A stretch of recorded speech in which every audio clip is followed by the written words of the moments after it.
Morning, students. Today we are going to read our poem The Sea and the Skylark. This is the second video of this poem. The Sea and the Skylark ये जो poem है ये first video के अंदर पूरा इसका description features वगैरह सारी चीज़ें about the poet about the poem background क्या है थीम्स क्या क्या हैं वो आपको एक्सप्लेन की जा चुकी हैं. तो आप please you refer to that video first of all. तो in this poem we will be starting with the text जो पोइट ने लिखा है. The sea and the skylark is the poem composed by G M. Hopkins जो कि Victorian era के बहुत बड़े पोइट थे and he was also a priest as well. In this poem, this is a sonnet. Sonnet is a small poem of 14 lines, as you all know, and this is a Petrarchan sonnet या Italian sonnet. Italian sonnet में क्या होता है that the 14 line structure is basically divided into two parts, octave and a sestet. Octave मतलब 8 lines, ठीक है, 8 lines, और 8 lines को भी फर्दर डिवाइड किया जाता है इंटू 2 क्वार्टरेंस, है ना. क्वार्टरेंस मतलब 4 लाइन्स, तो 4 लाइन्स के 2 क्वार्टरेंस होंगे जो आपका एक ऑक्टेव बनाएंगे. उसमें एक मैटर कहा जाएगा, एक थीम कही जाएगी, and in the next is sestet. अब सेस्टेट इज 6 लाइन्स. इन 6 लाइन्स को क्या किया जाएगा, 3-3 लाइन्स के टर्सेट्स, 3-3 लाइन्स के ग्रुप्स में डिवाइड किया जाएगा जिसके अंदर एक दूसरी बात कही जाएगी, ठीक है. तो the present poem is a Italian और पेट्रार्कन फॉर्म ऑफ सोनेट.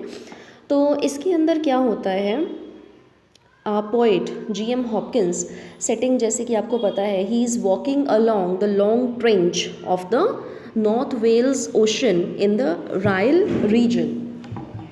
वो समुद्र किनारे, ट्रेंच का मतलब क्या होता है, खाई, ठीक है, जो एक गड्ढा करके समुद्र के साथ जो सतह है वहाँ से थोड़ा सा गड्ढा हो जाता है जिससे कि उसमें पानी नीचे तक आता है, ठीक है.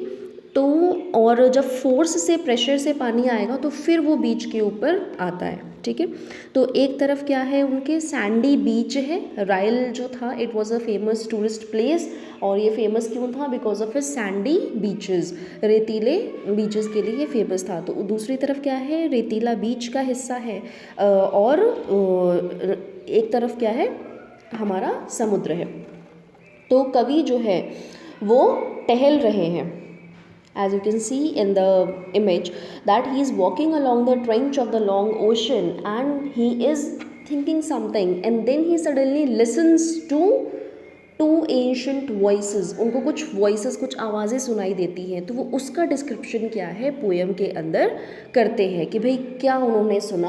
और एक है pictorial setting, actually pictorial representation, जैसे कि व्हेन यू आर लिसनिंग और when you are reading the part of the poem and an image appears in your mind कि हाँ ये ऐसे चल रहा है, एक तरफ समुद्र है, एक तरफ बीच है ना. तो इस तरह का जो सेटिंग जब आपके दिमाग में इमेज बन के आती है तो उसको क्या कहते हैं, पिक्टोरियल रिप्रेजेंटेशन. कि पिक्चर के माध्यम से, एक इमेज दिखा करके उसके माध्यम से कवि जो है वो अपनी बात कहना चाहता है और ऑडियंस तक पहुंचाना चाहता है. Now coming to the text, the poet says, on ear and ear two noises, too old to end, trench, right, the tide that ramps against the shore, with a flood or a fall, low, lull off, or all roar, frequenting there, while moon shall wear and wend. On ear and ear, the poet starts his idea, whatever he wants to say. He is very blatant and he says that कि मैं यहाँ टहल रहा हूँ तो मुझे अपने कानों में बार बार आवाज़ें सुनाई दे रही हैं. टू नॉइजेस, 2 आवाज़ें सुनाई दे रही हैं. टू ओल्ड टू एंड, और ये आवाज़ें जो हैं वो ऐसा नहीं है कि मैं पहली बार सुन रहा हूँ, ये बहुत पहले भी मैंने सुना है, सुनता आया हूँ, एंड मुझसे पहले भी लोगों ने क्या है सुना है. और इसका कोई एक कालखंड में डिवाइड नहीं किया जा सकता कि हाँ कब पहली बार ये आवाज़ सुनी गई होगी। मतलब अनंत काल से, जब से पृथ्वी का निर्माण हुआ, सृष्टि का निर्माण हुआ, तब से लोगों ने क्या है ये आवाज़ें सुननी शुरू कर दी और ये आवाज़ें आ रही हैं। ओल्ड टू एंड, कभी ना ख़त्म होने वाली। Trench, trench as you I have explained you के वो हिस्सा जो एक ओशन के और जो ओशन का धरती का भाग होगा, the land area of the ocean and the water area of the ocean को ट्रेंच जो है वो डिवाइड करता है। एक खाई बन जाती है, ठीक है, और ये जो है एक तरह से डिवाइड करता है। तो वो ट्रेंच पे वहाँ पे टहल रहे हैं and there he hears two old noises.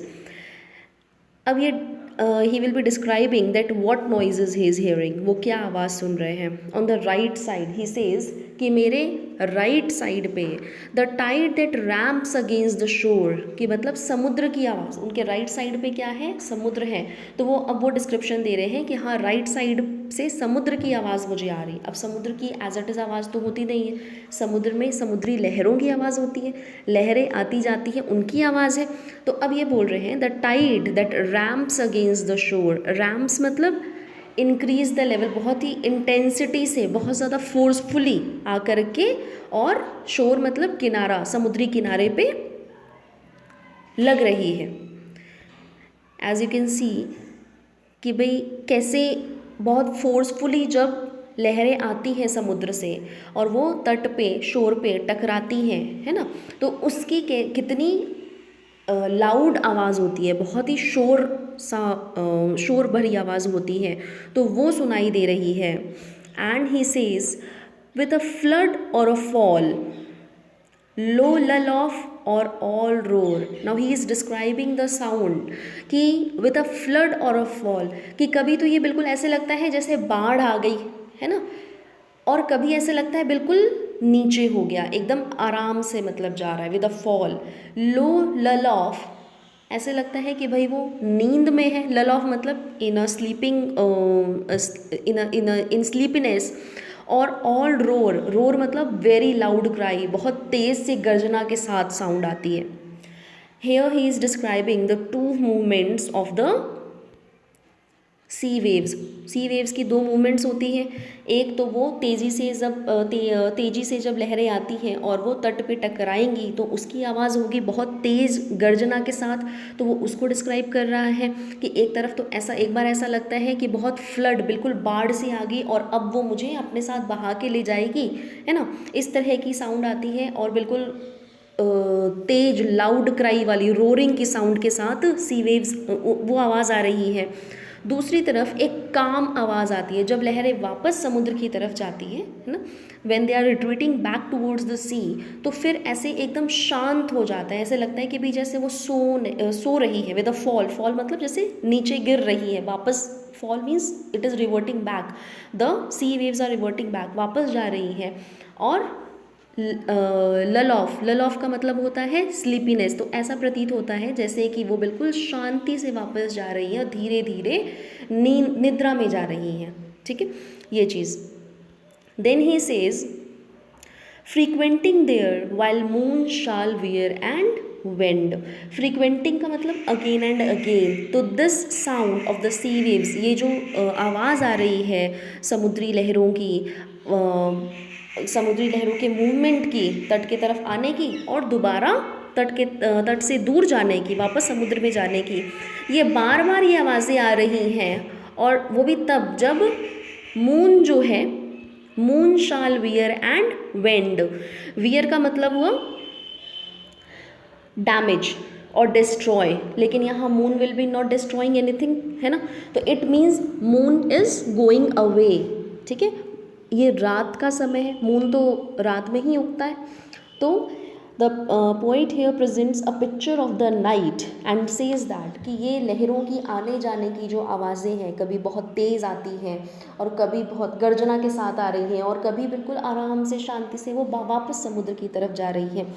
तो ये आवाज़ें बार बार आ रही हैं, लेकिन वो भी कब, जब मून जो है वो धीरे धीरे दूर जा रहा है, it is going away, wearing and wend, wend means moving slowly, बहुत धीरे धीरे वो है, वो क्या है, बढ़ रहा है। अब इसका मतलब क्या है, this is called intelligent poetry for which G.M. Hopkins is famous. अब जैसा कि आप जानते हैं मून जो है वो मूव नहीं करता, moon does not move, earth revolve करती है, अर्थ रोटेट्स अराउंड द सन, ठीक है। तो अर्थ की रोटेशन के कारण जो अर्थ है, हमारी पृथ्वी है, वो रोटेट करती है, उसकी रोटेशन के कारण दिन और रात बनते हैं। तो जैसे जैसे वो रोटेट करेगी, as you can see in this image, वैसे वैसे मून की पोजीशन क्या है, चेंज होती जाएगी, ठीक है। वैसे वैसे मून की position at every hour of the night, हर घंटे पे, रात के हर घंटे पे क्या है, मून की पोजीशन चेंज होती जाएगी, एंड धीरे धीरे क्या है, सुबह होगी, अगला दिन शुरू होगा, ठीक है। और फिर वही प्रोसेस वापस से अगला दिन भी जो है वो सन की पोजीशन भी चेंज होती जाएगी, एंड देन अगेन मून आएगा, ये सारा सिस्टम जो है। तो मून की पोजीशन चेंज होती जा रही है, it is moving very slowly, wearing का मतलब हुआ going away here, and wending means moving very slowly and not directly, कोई एक सीधी लाइन में नहीं जा रहा है। मून की पोजीशन जो है it is not in a direct line, it is what, in a circular motion, जैसे जैसे क्योंकि अर्थ मूव कर रहा है वो वैसे वैसे उसकी पोजीशन चेंज हो रही है। तो वो ये कह रहा है कि अब धीरे धीरे जो है वो मून जा रहा है, धीरे धीरे मतलब दूर जा रहा है, आंखों से ओझल हो रहा है, and the night time is going away and the day time is approaching. फिर भी ये आवाज़ें जो हैं वो बार बार आ रही हैं, इसका समुद्र मून से कोई दूर, जैसे मून दूर जा रहा है तो उस तरह से इन आवाज़ों का दूर जाने का कोई सिस्टम नहीं बैठ रहा है, मतलब ये वापस वापस आ ही जा रही है। तो here in the first quatrain the poet is describing the sea, वो समुद्र को डिस्क्राइब कर रहे हैं, सी वेव्स को यहाँ पे डिस्क्राइब कर रहे हैं, एंड राइम स्कीम जो है, as I have told you in the first video, very starting video, octave का जो राइम स्कीम है वो डिफरेंट है, एंड सेस्टेट का राइम स्कीम है वो पोइट डिफरेंट मेंटेन करते हैं। तो ऑक्टेव के अंदर जो राइम स्कीम है वो A B B A ये चलेगा। अब ये सेम राइम स्कीम इन्होंने क्यों रखी है, this is there is also a reason, because as I have said earlier also in the previous video also that it is very a bit difficult to understand Hopkins poetry, because he writes intelligent poetry, काफ़ी intelligent poetry वो लिखते हैं। तो इनको समझना थोड़ा सा typical है, तो you have to go into the very deep and very detail analysis. तो यहाँ पे शॉर्ट वीडियो के अंदर आई एम टेलिंग यू कि ये जो राइम स्कीम इन्होंने रखी है, it is to describe the coherence, ठीक है।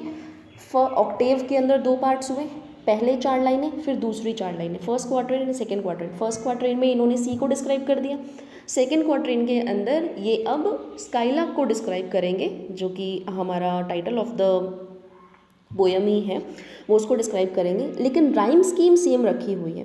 This is done to describe the coherence and regularity of nature, कि भाई नेचर के अंदर कोई उतार चढ़ाव वाला सिस्टम नहीं है, it gives due importance to all the creatures. अब चाहे वो समुद्र हो या वो एक छोटी सी विशाल समुद्र हो या फिर एक छोटी सी बहुत ही छोटी सी चिड़िया हो, दोनों का अपना अपना यूनिक विशिष्ट अस्तित्व है, उसका कंपैरिजन आप किसी और से नहीं कर सकते, ठीक है। To show this harmonious effect of sea and skylark, he makes use of various sound patterns. अलग अलग sound patterns का जो है कवि यूज़ करता है, जैसे कि ear ear he is speaking, to TWO2 TOO2 and TO2, ठीक है। ये यूनिफॉर्मिटी शो करने के लिए, यूनिफॉर्मिटी यूनिकनेस शो करने के लिए he has used this rhyme scheme. Now there is figures of speech की हम बात करेंगे तो देयर इज़ एलिटरेशन है। एलिटरेशन यू नो कि repetition of the same sound. In the first line ear and ear हो गया, two noises, too old, to end, तो यहाँ पे टू का रेपिटेशन हो रहा है। Then there is in the third line flood, a flood और अ फॉल, तो एफ का रेपिटेशन हो रहा है, एंड लो लल ऑफ, तो एल का रेपिटेशन हो रहा है। ठीक है। नाउ इंटरनल राइम है इसके अंदर, राइट और टाइड, ठीक है। सेकेंड लाइन के अंदर there is internal rhyme and there is personification. Here moon को क्या किया गया है, पर्सोनिफाई किया गया है, मानवीकरण किया गया है मून का, क्योंकि ऐसे बोला गया है ना, while moon shall wear and wend, जैसे कि मून क्या है वो दूर जा रहा है and it is not moving in a perfect direction और rather it is moving very slowly. तो मून तो भाई अपने आप तो मूव करता नहीं है ना, it is the earth which is rotating and because of this the position of the moon is changing, ठीक है। तो there is personification, okay। so I hope you all have understood this। इसको read करिए, only then you will be able to grasp the concept which Hopkins wants to convey, ठीक है। next we will be discussing in the next video।